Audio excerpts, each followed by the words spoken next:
올해 연방 세금 보고가 4월 15일 오늘 자정에 마감돼 막차를 타려는 수천만 가구가 다급한 움직임을 보이고 있습니다. 이란이 사상 처음으로 이스라엘에 대한 직접 보복 공격을 단행하고 이스라엘이 미국 등과 방어에 성공해 일촉즉발의 확전 위기가 최고조에 달하고 있습니다. 지난 토요일 저녁 시카고 맥업야드 인근에서 총격 사건이 발생해 9세 어린이 1명이 사망하고 다른 어린이 3명을 포함해 10명이 부상했습니다. 자녀들을 위한 시카고 공원지구 여름 프로그램 등록이 오늘 15일부터 시작됩니다. 트럼프 전 대통령이 지난 2016년 대선을 앞두고 성추문을 막기 위해 입막음 돈을 지급했다는 의혹과 관련한 혐의로 이번 주부터 6주 이상 재판장에 섭니다. 미국 정부는 미국의 대규모 반도체 생산시설을 투자하는 삼성전자의 반도체법에 따라 보조금 64억 달러를 지원한다고 밝혔습니다. 역대 세 번째 규모입니다. 미국에서 영업용 운전면허 갱신을 거부당한 트럭 운전사가 면허를 발급하는 관청 건물에 대형 트럭을 몰고 돌진해 1명이 숨지고 10여 명이 크게 다쳤습니다. 100년 가까이 된 아이스크림 및 유제품 회사인 오버바이스 델리가 지난 금요일 파산보호를 신청했습니다. 한국계 감독과 배우들이 활약한 넷플릭스 드라마 성난 사람들이 미국 작가조합이 주는 TV 미니 시리즈 부문 각본상을 받았는데요. 이로써 성난 사람들은 올해 할리우드 4대 조합 시상식 가운데 감독 조합을 제외하고 제작자와 배우, 작가까지 3대 조합상을 휩쓸었습니다. 이상 이 시각 주요 뉴스입니다.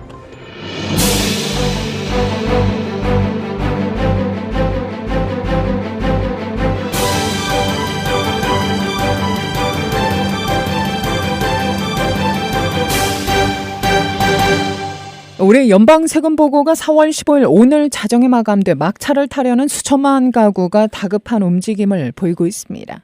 4월 5일까지 1억 가구 이상이 세금 보고를 마쳤으나 아직 5천만 가구는 늑장을 부려 마감이라도 3천만 가구는 막차를 타고 있는 것으로 관측되고 있는데요.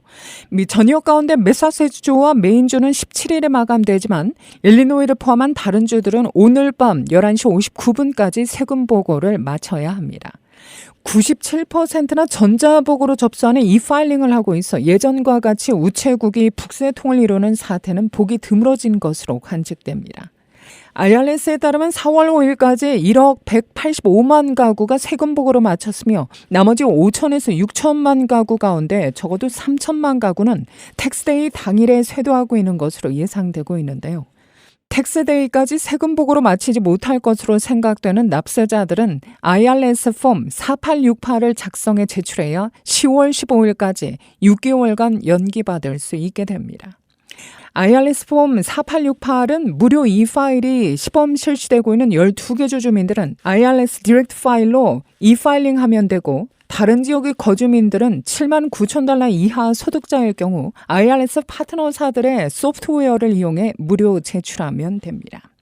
그러나 IRS에 내야 할 세금이 있으면 세금 납부는 연기가 되지 않으므로 신용카드 등으로 세금부터 납부해야 합니다. IRS의 통계에 따르면 4월 5일까지 미국 납세자들은 1억 185만 가구가 세금 보고로 마쳤으며 IRS는 그중에 1억 11만 가구의 세금 보고서를 처리 완료했습니다. 납세 가구들은 96.6%나 온라인으로 접수하는 e-파일링으로 세금 보고를 끝냈는데요. IRS가 처리 완료한 1억 11만 건 가운데 66.7%인 6,680만 건에 대해선 세금을 되돌려주는 텍스 리펀드 해준 것으로 나타납니다. 6,680만 가구에 보낸 텍스 리펀드 총액은 2,011억 달러로 IRS는 밝혔습니다. 이로써 납세 가구당 텍스 리펀드 평균액은 3,011달러로 전년도 2,878달러보다 4.6% 늘어난 것으로 계산됩니다. 다이렉트 디파짓을 받았을 경우 세금 환급 평균액은 3,088달러로 전년보다 4.9% 증가한 것으로 나타났습니다.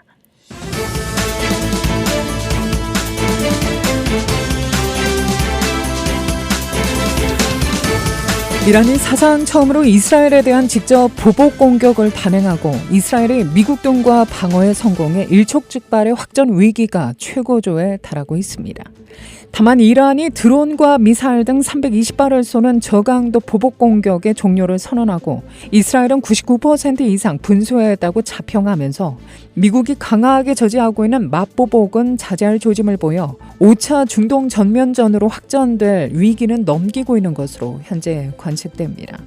중동 지역의 맹주들인 이란과 이스라엘이 직접 군사 충돌에 5차 중동 전쟁 발발까지 우려되던 긴급 사태가 일단 두 당사국들과 미국 등 강대국들의 전력 투구로 확전만큼은 피해가고 있는 것으로 보입니다. 이란은 토요일 밤 사상 처음으로 이스라엘 영토를 향해 드론과 미사일을 날리는 직접 보복 공격을 단행했죠.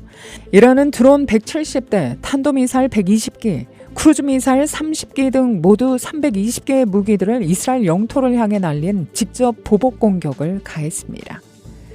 이란이 이스라엘을 향해 직접 공격에 나선 것은 이번이 처음으로 양국이 직접 전면전을 벌인다면 반세기 만에 5차 중동전쟁으로 확전될 긴박한 위기가 최고조에 달했습니다. 5시간 동안 펼쳐진 이란의 직접 공격에 대비해온 이스라엘은 300개 이상의 이란 공격 무기들의 99% 이상을 요격해 분쇄하는 데 성공했다고 발표했습니다. 미국도 급한 구축함과 중동 지역 주둔 미 공군 전투비행단들이 방어전에 동참해 수십 개의 이란 무기들을 요격했다고 밝혔죠.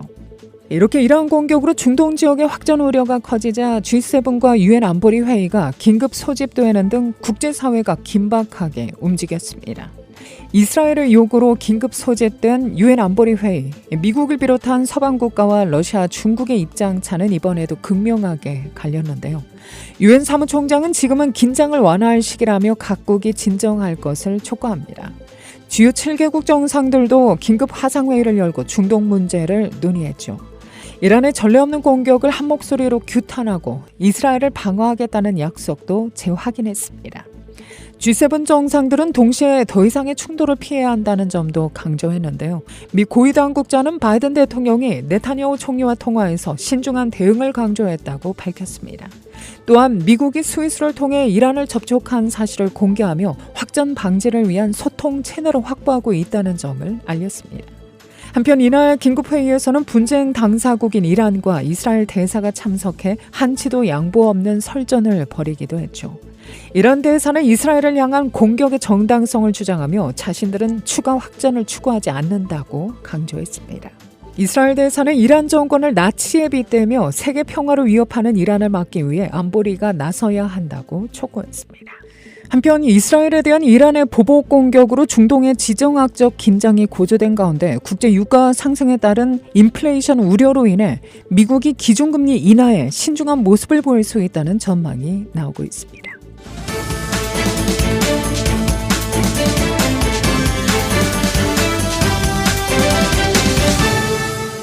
지난 13일 토요일 저녁 시카고 맥어비아드 인근에서 총격 사건이 발생해 9세 어린이 1명이 사망하고 다른 어린이 3명을 포함해 10여 명이 부상을 입었습니다.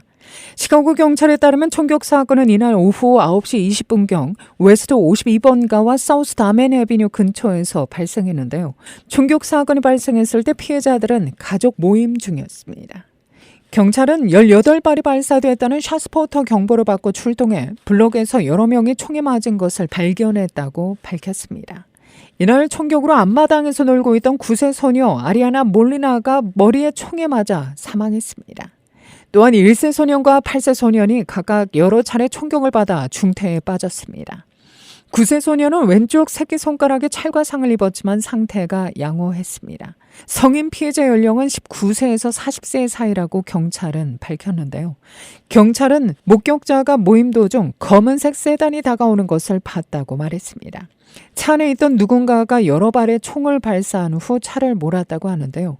사건과 관련한 용의자는 아직 아무도 체포되지 않았는데요. 한편 시카고 경찰 집계에 따르면 지난 주말까지 시카고 전역에서 총기 난사 사건으로 최소 43명이 총에 맞았으며 7명이 사망했습니다.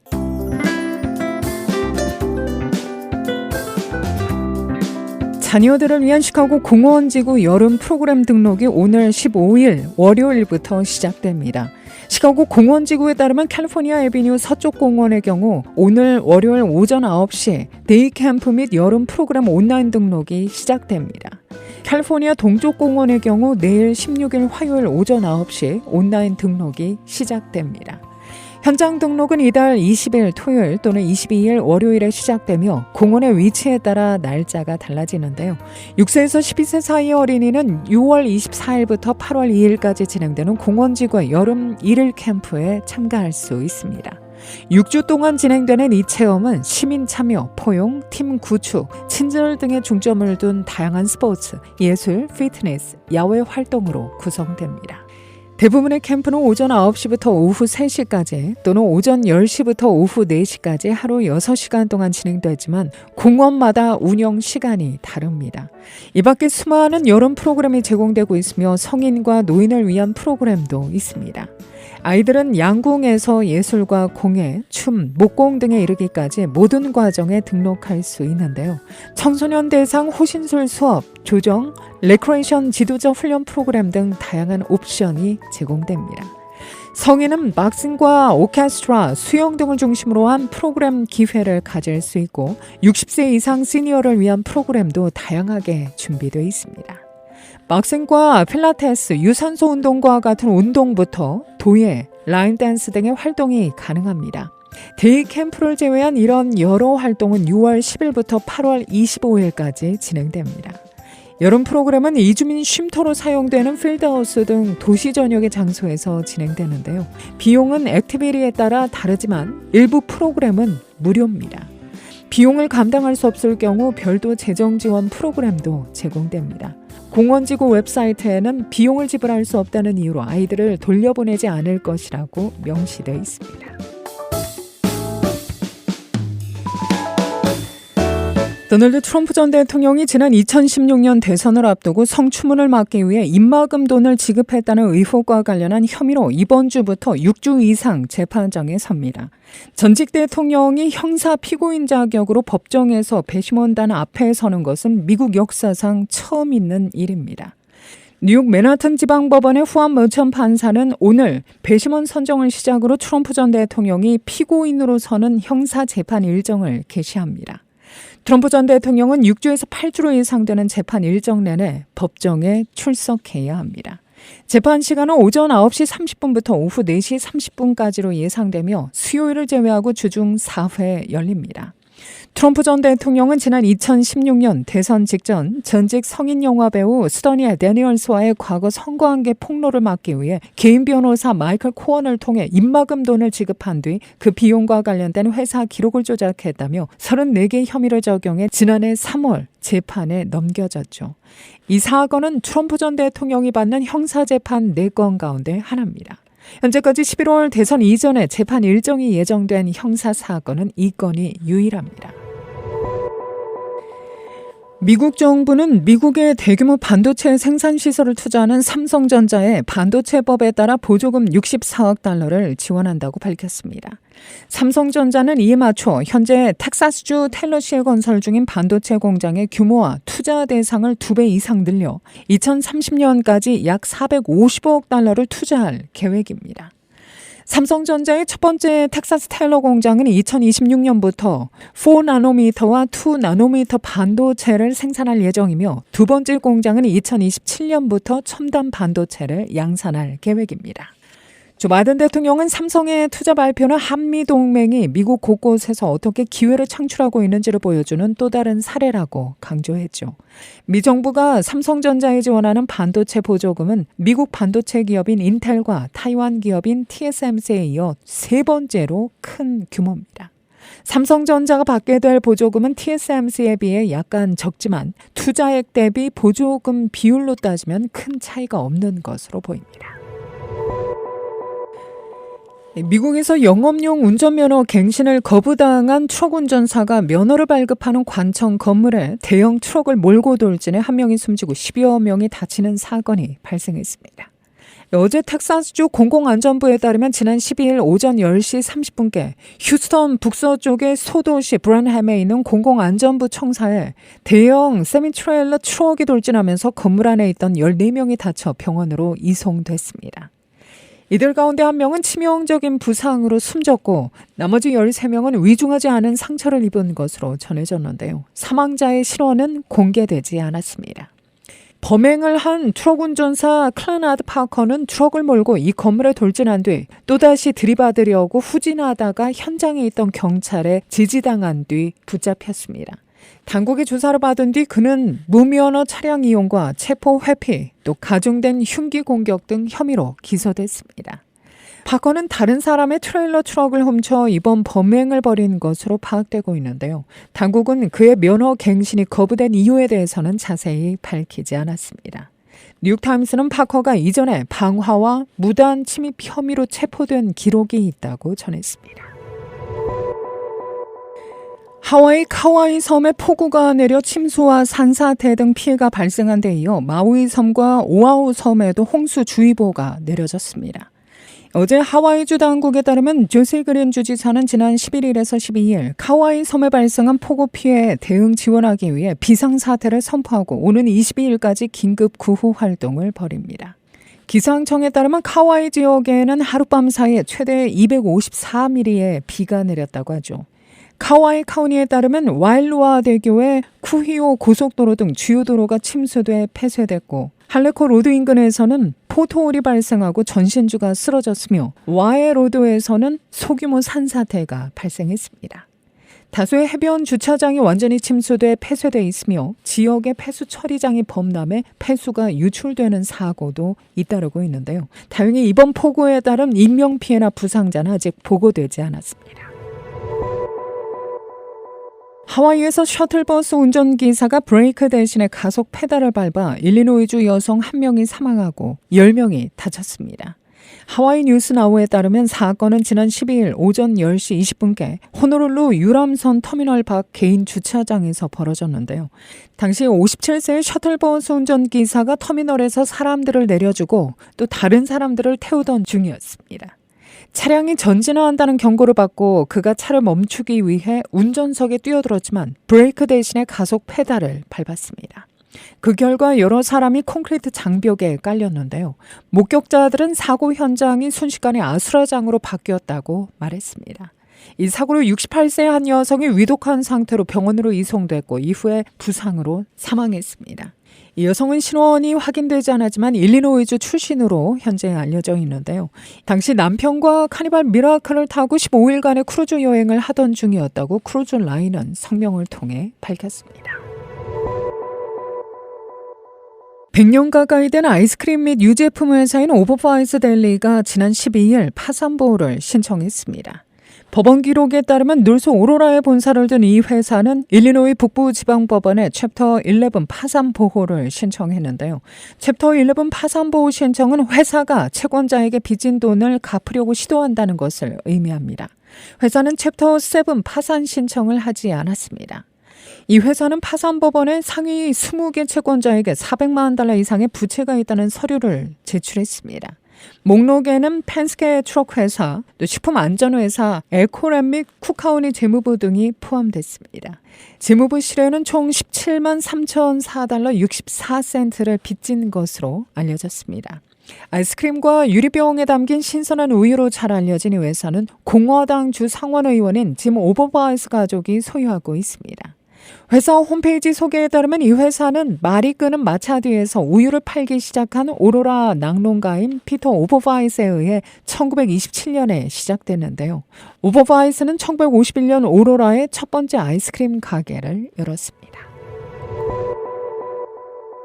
북한 인권단체 프리덤 스피커스 인터내셔널이 지난 13일 하버드대 화이자 강의홀에서 탈북민 7명이 참석한 가운데 영어 말하기 대회를 개최했습니다. 탈북민 참가자들은 이날 대회에서 북한에서 겪은 인권 침해, 장애인 인권, 또 중국 내 여성 인권, 탈북민으로서 정체성 등 자기 경험을 토대로 북한의 인권 현실과 관련한 다양한 발표를 했는데요.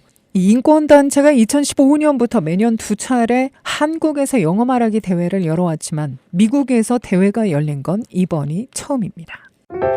시카고일은 오늘도 대체로 화창한 날씨 이어지겠고 한낮 기온 70도대 완연한 봄 날씨 계속됩니다. 내일부터 다시 기온이 떨어지기 시작해 60도대 낮 기온의 80% 찬스의 소나기 소식 전해집니다. 이 시각 기온은 57도, 습도는 68%, 바람 북동풍이 6마일의 속도로 불고 있습니다. 이상으로 데일리 뉴스를 마칩니다. 진행의 김수현이었습니다. 오늘도 하나님의 큰 위로와 축복이 함께하기를 소망합니다.